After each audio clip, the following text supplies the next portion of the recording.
This is the audio recording of Rebel with a Cause, Rebellion in Adolescence. Psychology shows us patterns in human behavior. According to psychologist Dr. Carl Pickart, adolescence is a time of rebellion. In this article, Dr. Pickart outlines the stages of adolescent rebellion from ages 9 to 23. Rebel with a Cause, Rebellion in Adolescence. Teenage rebellion plays an important part in adolescent growth. It's the poster characteristic of the teenager years, adolescent rebellion, and it's one that causes many conflicts with parents. Two common types of rebellion are against fitting in socially, rebellion of nonconformity, and against adult authority, rebellion of noncompliance. In both types, rebellion attracts adult attention by offending it. The young person proudly asserts individuality from what parents like or independence of what parents want, and in each case succeeds by provoking their disapproval. This is why, which is simply behavior that deliberately opposes the ruling norms or powers that be, has been given a good name by adolescents and a bad one by adults. The reason why parents usually dislike adolescent rebellion is not only that it creates more resistance of their job of providing structure, guidance, and supervision, but because rebellion can lead to serious kinds of harm. Rebellion can cause young people to rebel against their own self-interests, rejecting childhood interests, activities, and relationships that often support self-esteem. It can cause them to engage in self-defeating and self-destructive behavior, refusing to do schoolwork, or even physically hurting themselves. It can cause them to experiment with high-risk excitement, accepting dares that as children they would have refused. It can cause them to reject safe rules and restraints, letting impulse overrule judgment to dangerous effect. And it can cause them to injure valued relationships, pushing against those they care about and pushing them away. So adolescent rebellion is not simply a matter of parental aggravation. It is also a matter of concern. Although the young person thinks rebellion is an act of independence, it actually never is. It is really an act of dependency. Rebellion causes the young person to suspend self-definition and do the opposite of what other people want. That's why the antidote for rebellion is the true independence offered by creating and accepting a challenge. The young person deciding to do something hard with themselves for themselves in order to grow themselves. The teenager who finds a lot of challenges to engage with and who has parents who support these challenges doesn't need a lot of rebellion to transform or redefine him or herself in adolescence. To what degree a young person needs to rebel varies widely. In his fascinating book, Born to Rebel, Frank Sulloway posits that later-born children tend to rebel more than firstborn. Some of his reasoning is because they identify less with parents, do not want to be clones of the older child or children who went before, and give themselves more latitude to grow in non-traditional ways. So parents may find later-born children to be more rebellious. From what I've seen in counseling, rebellion tends to have different roles in a young person's growth, depending on which stage of adolescence it is expressed. Stage by adolescent stage, then, here is how rebellion seems to function.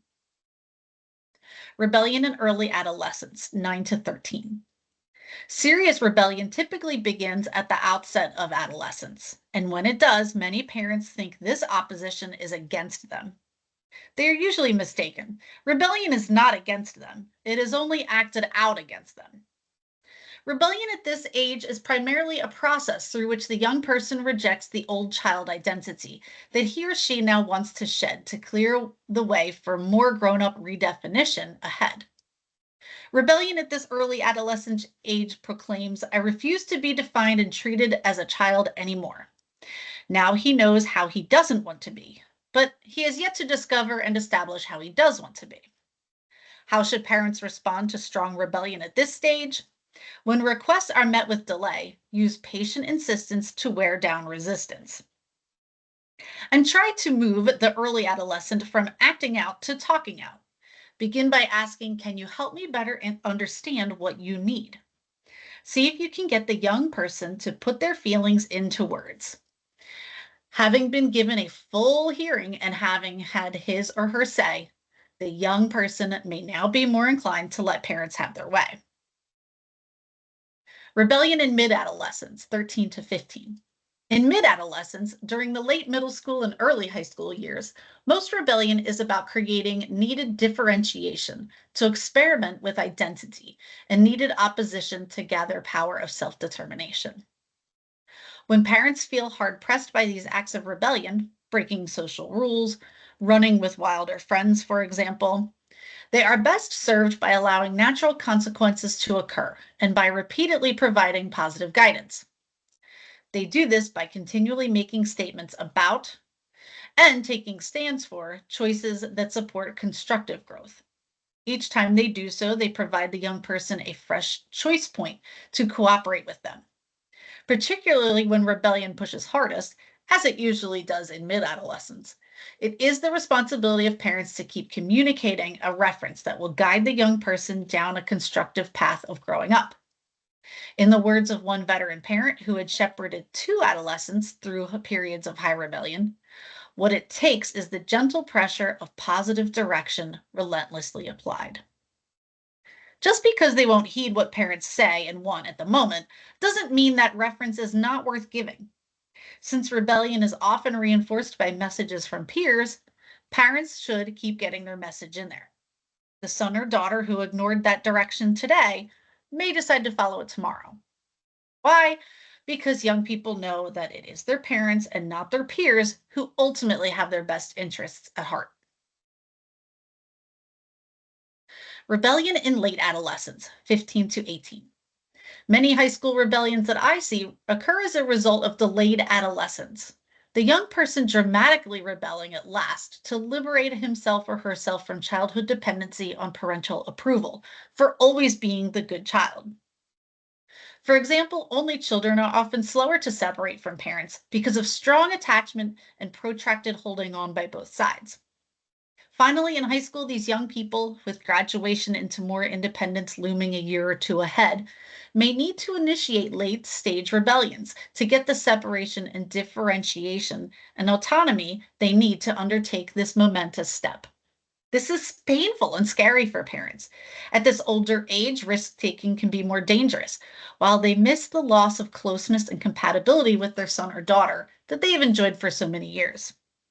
What parents need to remember at this point is that the young person is just as scared and pained as they are. So their job is to allow more independence while expecting commensurate responsibility, staying empathetic during disagreements, and providing calm and clear guidance about any significant risk-taking that may be going on. Rebellion in trial independence, 18 to 23. Rebellion starts in early adolescence, with the young person resisting parental authority by saying, "You can't make me." Rebellion ends in the last stage of adolescence, trial independence, with the young person resisting personal authority by saying, "I can't make me." Having dethroned parental authority for leading her life and supplanted it with her own authority, she finds herself rebelling against it. It's like the young person is saying, "Nobody is going to order me around, not even me." For example, the young person knows he has to be on time for a job, but he can't make himself get up in the morning. The young person knows she has to study, go to class, and turn in assignments, but she can't make herself do the college work. Both he and she know they shouldn't drink so much at parties because of how they act and what they let happen. But in the company of friends, they can't make themselves stop. The old Walt Kelly quote really captures this conflicted age. "We have met the enemy, and they are us." What can parents do at this point? They must let the consequences of the young person's resistant choices play out and not interfere. How to end this rebellion against self-interest and accept their leadership authority in life is the last challenge of adolescence. It must be met before young adulthood can truly begin.